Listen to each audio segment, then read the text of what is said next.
guys, it's Alex, and today I'm here with the mid-year book freakout tag. This was originally created by Earl Grey Books and Read Like Wildfire, and I will link both of them down below to the degree that I can find them. I don't think both videos are actually still up. I am a smidge late posting this tag, but you know, it's still July, so it's basically still halfway through the year. I also don't have any of the books with me just because they're all at my parents' house, so I will have to make do with inserting pictures of the covers over here. And of course, everything will always be linked down below if you're interested in more in-depth reviews on these books or if I discuss them further anyplace else.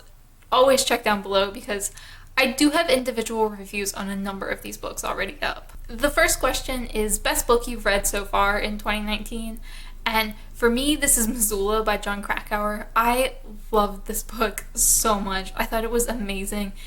I definitely highly recommend it to anyone who's interested in rape culture, especially people who are on the outside looking in who haven't been personally affected by it.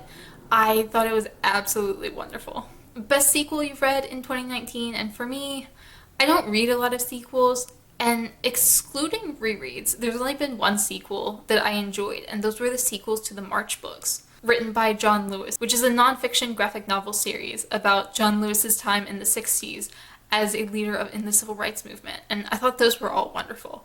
I'm not normally the biggest fan of graphic novels, and that was still kind of very evident to me in that I wasn't the hugest fan of like the formatting and just the graphic novel aspect, but they were wonderfully done, and I really enjoyed those books.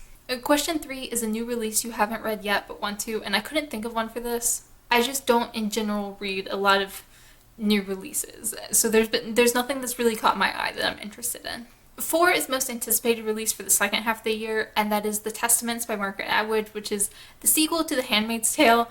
I'm mildly concerned about this book. I don't know how good it's going to be. Sequels that are written 30 years after the fact kind of disturb me just by nature, but Margaret Atwood is a really talented writer, so hopefully it's good, and I'm still definitely going to read it either way. I already have it on hold at my library. It's just when my library gets it and how far back on the holds I am, just depends on when I read it, but I am looking forward to that one, even if it's kind of with a little bit of apprehension thrown in. Question 5 is your biggest disappointment, and for me, I think I have to go with Beartown by Fredrik Backman on this. I gave it 3 stars, so it was by far not the worst book I read this year, and I didn't even really dislike it. Like, 3 stars is a positive rating. I just really wanted to fall in love with that book, and it wasn't very good to me. Like, I didn't enjoy it that much. It wasn't actively bad, but that's about the most positive thing I could say about it.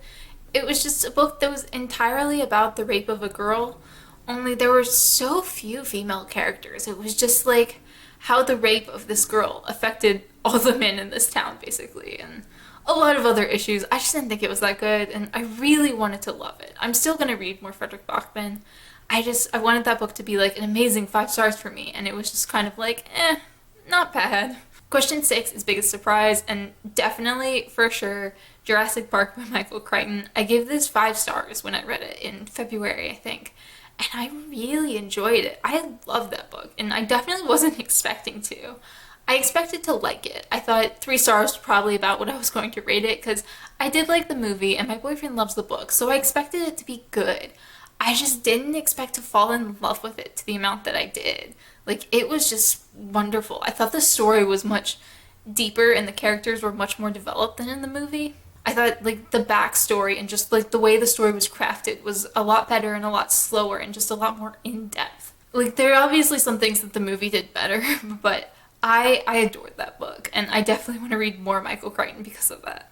7 is your favorite new author, debut, or new to you, and I'm not really sure. I feel like I could almost go with Jon Krakauer for this, but I did read one of Jon Krakauer's books in high school, although I've read 3 others this year, so he's almost new to me, but not quite.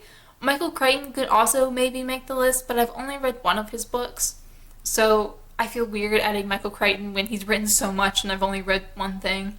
So, like, probably one of those, like, depending on how much cheating you kind of allow for this tag. Questions 8 and 9 are newest fictional crush and newest favorite character, and I kind of don't think about books in terms of that. Like, individual elements don't really stick out that much in books to me.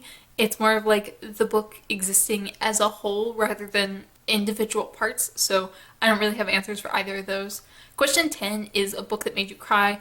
I really think I'm gonna have to go with The Serpent King by Jeff Zentner on this one. Technically I read it in the second half of the year, but like I cried so hard. Like I don't remember the last time I've cried that hard in a book. So even though I did technically read it like after the first 6 months of the year, I read it in like early July. I really do have to count it because like I was bawling during that book. I had issues with it. I had a number of issues with it, but I did cry really hard. So, you know, for all the issues, I cried a lot.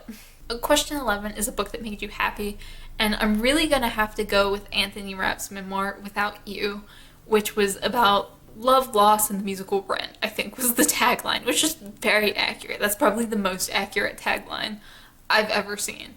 But it made me so happy. This could also work for a book that made me cry, now that I'm thinking about it, because I cried a lot while reading it, and it did happen in the first half of the year, so like, that could also count for that. But it made me so happy because there were so many like backstories when it came to Rent, and like his life as well. His life was a major part of that book. It wasn't just about Rent, but it was so like detailed, like all these little anecdotes, things that changed in the musical. And I really love Rent, like for all the valid criticisms of it. I really love it. It has a special place in my heart. So just reading that book and learning all these different like small details about it and about the backstory and about Anthony Rapp as a person, just it really did make me very happy. Question 12 is the most beautiful book you've bought or received so far this year. And for me, that has to be the beautiful, I think 25th anniversary edition of The Virgin Suicides by Jeffrey Eugenides. Kristen from Book of Calamity sent me this, and it's so lovely, and I'm not really big on like book covers, and like I don't think this has like the most stunning book cover in the world, but when I was thinking about this question, it was the only book I could think of. It's like really pretty, and I was so happy to receive that book. So again, thank you, Kristen. Question 13 is what books do you need to read by the end of the year? And I'm gonna go back to my 5 books I need to read this year list. I've read 2 of the 5, so I still need to read Dracula by Bram Stoker, Someday Someday Maybe by Lauren Graham, and Lord of the Rings by J.R.R. Tolkien. So those 3, or you know, more than 3 as their series. And also The Lost World by Michael Crichton, because Jurassic Park was on that list, but I still haven't read the sequel yet. And then 14 is favorite book community member, and I'm not going to say anyone just because like there are so many people that picking one individual sounds kind of rude, or it seems kind of rude to me at least. Like there would just be like too many people for too many different reasons to really pick one. So there are like 4 dozen people that I could probably list here, but I didn't want to single any one person out. So I will link my last shoutouts video down below instead if you want to check out some booktubers that I really enjoy. I'm not going to tag anyone because it is like July and most people have done this tag, but I wasn't tagged, I don't think. I don't remember if anyone did tag me, but if you haven't been tagged, go ahead and do it anyway, because this is one of those tags that I feel like no one really tags anyone. We all just kind of do it halfway through the year. So as always, thank you guys so much for watching, and I will see y'all again soon.